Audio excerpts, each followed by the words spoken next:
हमारे सभी पाठकों को प्यार भरा नमस्कार। गर्व है मुझे अपनी बहू पर। माँ, बस अब बहुत हुआ, मैं उस घर में वापस नहीं जाऊंगी। पूर्वी अपना बैग पटकते हुए रखी और सोफे पर बैठकर रोने लगी। ममता जी इस तरह बेटी को रोते देख डर गई कि जाने ससुराल में ऐसा क्या हुआ जो उसकी बेटी इस तरह आकर रो रही है। घबराकर पूर्वी के पास बैठी और पूछी, क्या हुआ बेटा, तू ऐसे रो क्यों रही है? पूर्वी माँ के गले लगकर और जोर से रोते हुए बोली, मम्मी, मैं उस घर में वापस नहीं जाऊंगी। वहाँ सभी लोग बहुत बुरे हैं, किसी को चिंता नहीं है। सभी मुझ पर ऐसे हुक्म चलाते हैं जैसे मैं सबकी नौकरानी हूँ। ममता जी बोली, पहले तू शांत हो जाओ, फिर बात करना। ममता जी पूर्वी के पिता रमेश जी से बोली। पूर्वी की सास लता जी तो बड़ी डिंगे हाँक रही थी कि हम बहू को बेटी जैसा प्यार देंगे। क्या हुआ, उन लोगों के वादे 6 महीने में ही रंग सामने आ गया। रमेश जी बोले, तुम माँ बनकर सिर्फ अपनी बेटी की बात सुन रही हो। सुधीर ऐसा लड़का नहीं है। आलोक जी और लता जी भी दिल के अच्छे इंसान हैं। तुम अपनी बेटी की जिद स्वभाव को नहीं जानती क्या? बिना पूरी बात जाने किसी को दोष देना सही नहीं है। ध्यान रखना ममता, ये बहुत नाजुक घड़ी है। हमारा पूर्वी को ज़्यादा सह देना कहीं उसकी गृहस्थी ना बर्बाद कर दे। तुम माँ हो, वो तुम्हारी ही ज़्यादा सहारा लेगी, इसलिए इस समस्या को तुम्हें बहुत ध्यान से और सावधानी से संभालना होगा।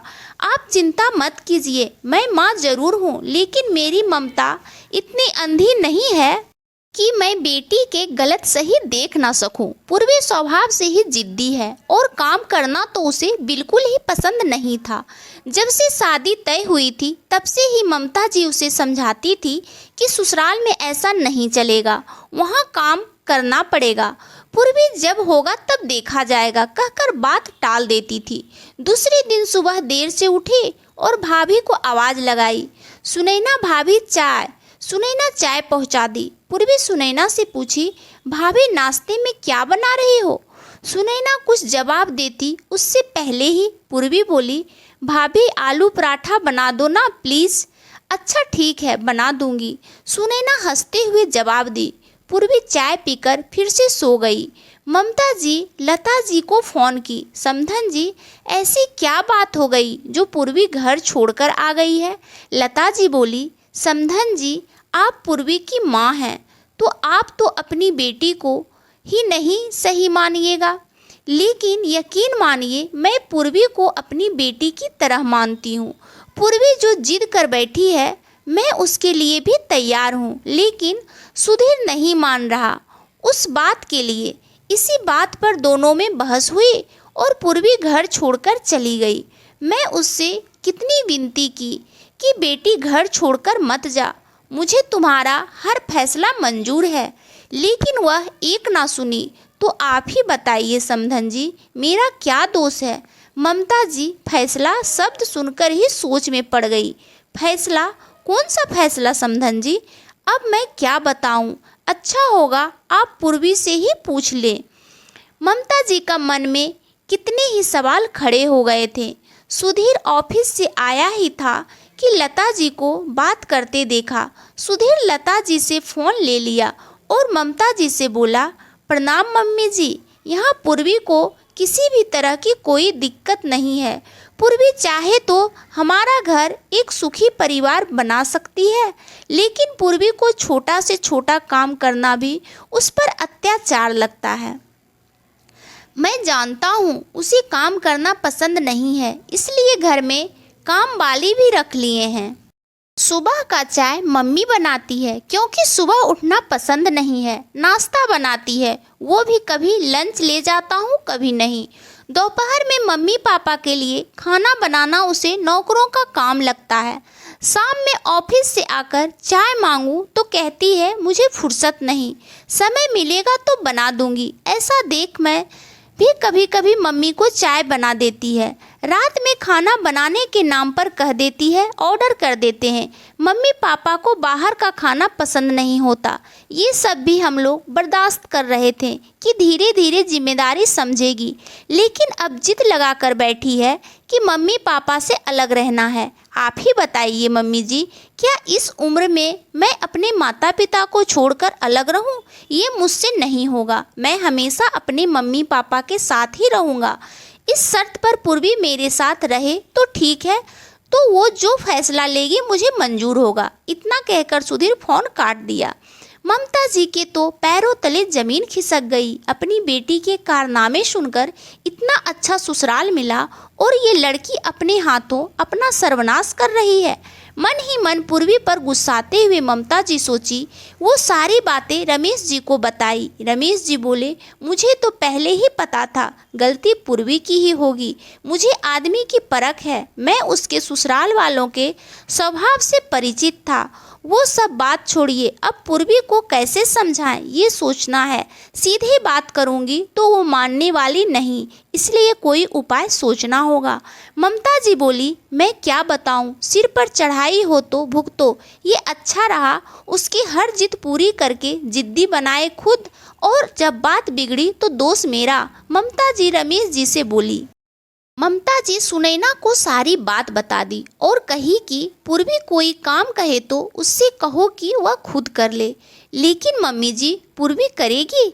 सुनैना बोली, उसे करना पड़ेगा। ममता जी ढीठ स्वर में बोली, ये परीक्षा की घड़ी है। पूर्वी को सुधार कर उसका घर बसाना है। इसमें मुझे तुम्हारा सहयोग चाहिए। ममता जी सुनैना से बोली। सुनैना बोली, मम्मी जी, पूर्वी के घर बसने में मैं थोड़ा भी सहयोग कर सकूं तो मेरा सौभाग्य होगा। तो बस जैसा जैसा कहती हूँ तो करती जा। दूसरे दिन पूर्वी भाभी को आवाज़ दी। सुनैना सुन कर भी अनसुना कर दी। आखिर मजबूर होकर पूर्वी किचन में आई। सुनैना से बोली, भाभी कब से आवाज़ दे रही हूँ, आप जवाब क्यों नहीं दे रही है? पूर्वी, मैं तुम्हारी नौकर नहीं हूँ। जो तुम आवाज़ दोगी तो मैं दौड़कर चली आऊँगी। सुनैना बोली, भाभी कैसी बातें कर रही हैं, आप तो पहले भी देती थी। पूर्वी भाभी के बदले रुख को देखकर हैरान थी।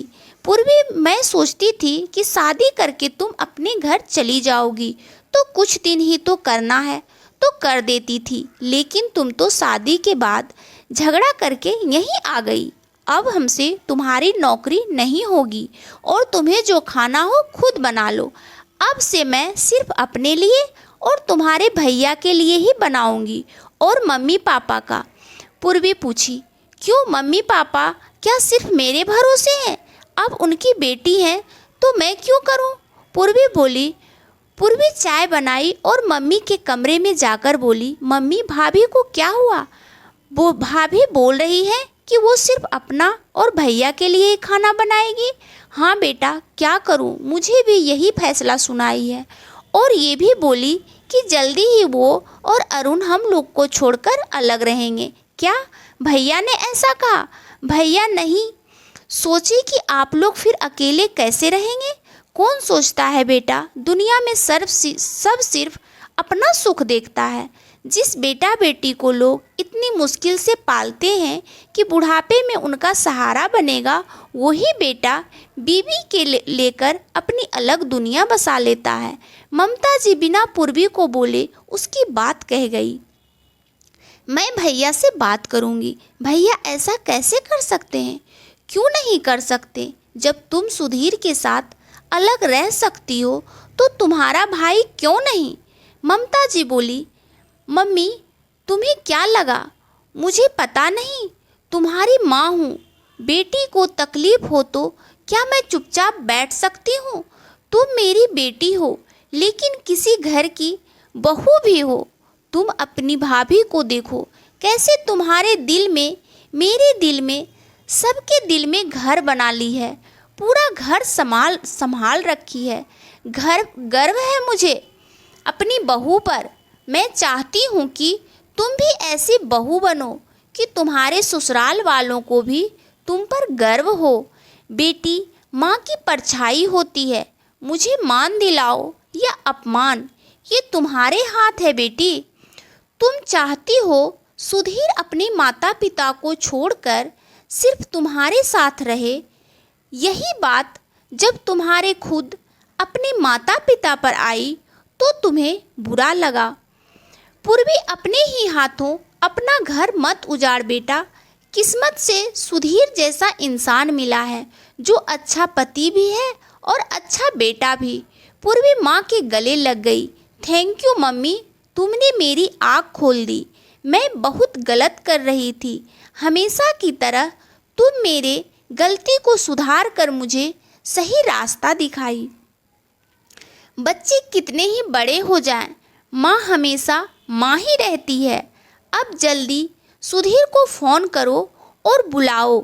जितना दिन रहना है खुशी खुशी रहो। फिर अपने ससुराल जाकर अपना घर प्यार से संभालो। हाँ मम्मी, मैं अभी फ़ोन करती हूँ, जल्दी ही जाऊँगी। वहाँ भी तो मम्मी जी इंतज़ार कर रही होंगी। बहुत दिल दुखाई हूँ मैं उनका। अब कोई शिकायत का मौका नहीं दूंगी। सुनैना आलू के पराठे बना कर लाई। ननद जी, मुझे किसी का काम करने में कोई समस्या नहीं है। बस चाहती हूँ जैसा प्यार मेरा ससुराल है वैसा ही प्यारा आपका भी ससुराल हो। सुधीर आए। पूर्वी खुशी खुशी उसके साथ विदा हुई। ममता जी को मन में सुकून मिला। आज भी वो एक माँ होने के फर्ज को अच्छी तरह निभा पाई। दोस्तों, कहानी पसंद आए तो एक लाइक और शेयर ज़रूर करें और चैनल में नए हैं तो सब्सक्राइब करना ना भूलें। धन्यवाद दोस्तों।